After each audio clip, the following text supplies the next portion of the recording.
बात करते हैं आज के मुख्य समाचार में देश भर की तमाम बड़ी खबरों पर। इंडोनेशिया, ऑस्ट्रेलिया और न्यूजीलैंड की सफल यात्रा पूरी करने के बाद प्रधानमंत्री नरेंद्र मोदी भारत के लिए रवाना हो गए। न्यूजीलैंड के प्रधानमंत्री ने खुद एयरपोर्ट पहुंचकर पीएम मोदी को विदाई दी। इस दौरान दोनों नेताओं के बीच गर्मजोशी देखने को मिली और द्विपक्षीय संबंधों को नई ऊंचाइयों तक ले जाने पर सहमति बनी। अमेरिका और ईरान के बीच बढ़ते तनाव के बीच अमेरिका ने दावा किया है कि उसकी 1000 मिसाइलें तैयार स्थिति में हैं। वहीं अमेरिका ने ईरान पर नए प्रतिबंध लगाते हुए उसके वित्तीय नेटवर्क पर शिकंजा कस दिया है। दुबई स्थित कई कारोबारी संस्थानों और कंपनियों को भी प्रतिबंधों के दायरे में शामिल किया गया है। 1 अगस्त से दिल्ली में महिलाओं की मुफ्त बस यात्रा के लिए पिंक स्मार्ट कार्ड अनिवार्य कर दिया जाएगा। हालांकि 31 जुलाई तक पुरानी पिंक टिकट व्यवस्था जारी रहेगी ताकि यात्रियों को नई व्यवस्था अपनाने में परेशानी न हो। दिल्ली में एक बार फिर यमुना नदी प्रदूषण की चपेट में दिखाई दी। नदी की सतह पर सफेद झाग नजर आने लगे हैं। बारिश के बाद भी प्रदूषण की स्थिति में कोई खास सुधार नहीं होने से पर्यावरण को लेकर चिंता बढ़ गई है।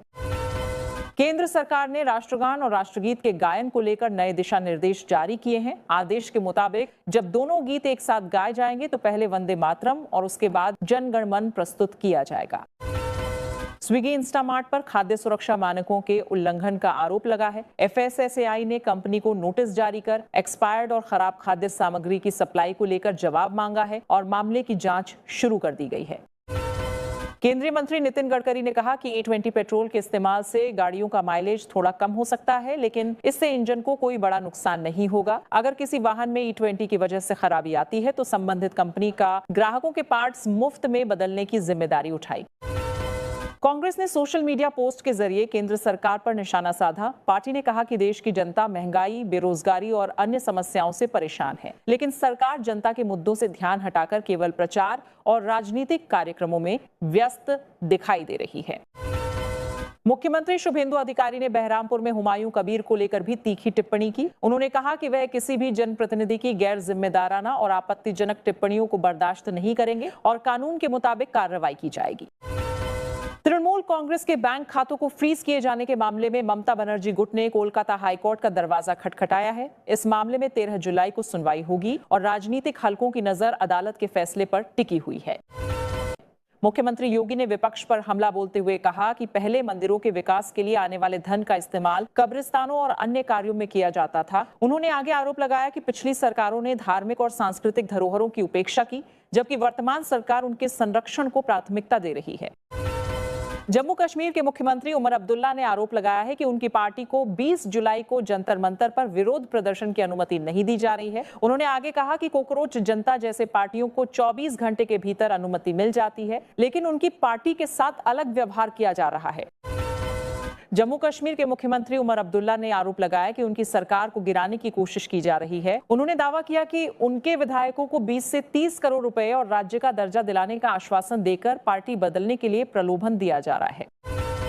बिहार के चर्चित भरत तिवारी एनकाउंटर का मामला अब दिल्ली पहुंच गया है। भरत तिवारी का परिवार आज सुबह जंतर मंतर पर धरने पर बैठने जा रहा है। परिवार का कहना है कि उनकी मांगे पूरी होने तक आंदोलन जारी रहेगा। वहीं भरत तिवारी के भाई चंदर तिवारी ने कहा कि करणी सेना समेत कई संगठन उनके समर्थन में हैं। अयोध्या राम मंदिर के चढ़ावा चोरी मामले में नया खुलासा हुआ है। आरोप है कि चोरी का मामला सामने आने के बाद इसे दबाने की कोशिश की गई और बताया जा रहा है कि इस संबंध में एक व्हाट्सएप ग्रुप पर संदेश भी भेजा गया था जिसमें लोगों को चुप रहने की सलाह दी गई। उत्तराखंड के बद्रीनाथ मंदिर में चढ़ावा चोरी मामले की जांच अब तेज हो गई है। एसआईटी की टीम ने मंदिर पहुंचकर बद्रीनाथ केदारनाथ मंदिर समिति के कई सदस्यों के बयान दर्ज किए। वहीं एसआईटी ने मंदिर परिसर में लगे सीसीटीवी कैमरों की फुटेज अपने कब्जे में ले ली है। नीट यूजी 2026 पेपर लीक मामले में सभी 13 आरोपियों की न्यायिक हिरासत 24 जुलाई तक बढ़ा दी गई है। सीबीआई ने अदालत को बताया कि जांच अभी जारी है और इस मामले में कुछ और गिरफ्तारियां हो सकती हैं। पंजाब कांग्रेस में जारी घमासान को लेकर पार्टी प्रभारी भूपेश बघेल ने बड़ा बयान दिया है। उन्होंने कहा कि कांग्रेस में किसी तरह की नाराजगी नहीं है और सभी नेता हाईकमान के फैसलों के साथ खड़े हैं। वहीं पंजाब सरकार के मंत्री हरपाल सिंह चीमा ने तंज कसते हुए कहा कि कांग्रेस में एक अनार-सौ बीमार जैसी स्थिति है। भारत की समुद्री ताकत को और मजबूती देते हुए स्वदेशी युद्धपोत आईएनएस महेंद्रगिरी को नौसेना में शामिल कर लिया गया। रक्षा मंत्री राजनाथ सिंह की मौजूदगी में इसकी कमीशनिंग हुई। यह युद्धपोत 75% से ज्यादा स्वदेशी तकनीक से बना है और अत्याधुनिक हथियारों और एंटी सबमरीन सिस्टम से लैस है। मध्य प्रदेश के दतिया में बीजेपी नेता नरोत्तम मिश्रा का टिकट कटने के बाद राजनीतिक बवाल तेज हो गया है। उनके समर्थक सड़कों पर उतर आए और जिला अध्यक्ष समेत कई पदाधिकारियों ने इस्तीफा दे दिया। समर्थकों ने पुलिस पर पथराव भी किया, जबकि नरोत्तम मिश्रा ने अपने समर्थकों से शांत रहने और विरोध प्रदर्शन नहीं करने की अपील की है। दतिया में हालात बिगड़ने के बाद प्रशासन ने पूरे इलाके में धारा 163 लागू कर दी है। नरोत्तम मिश्रा के समर्थकों ने बीजेपी कार्यालय पर कब्जा कर ताला लगा दिया और नए उम्मीदवार के विरोध में प्रदर्शन किया। प्रशासन ने शांति व्यवस्था भी बनाए रखने के लिए अतिरिक्त पुलिस बल तैनात कर दिया है। मध्य प्रदेश सरकार के मंत्री कैलाश विजयवर्गीय ने साफ कहा कि बीजेपी में टिकट बदलने की कोई परंपरा नहीं है। उन्होंने कहा कि दतिया से पार्टी ने जिस उम्मीदवार को टिकट दिया है वही चुनाव लड़ेगा और आशुतोष तिवारी एक मेहनती और समर्पित कार्यकर्ता है। टिकट विवाद पर कांग्रेस नेता जीतू पटवारी ने बीजेपी पर निशाना साधते हुए कहा कि पार्टी की अंदरूनी लड़ाई से मध्य प्रदेश का माहौल खराब नहीं होना चाहिए और जनता को इसका खामियाजा नहीं भुगतना चाहिए।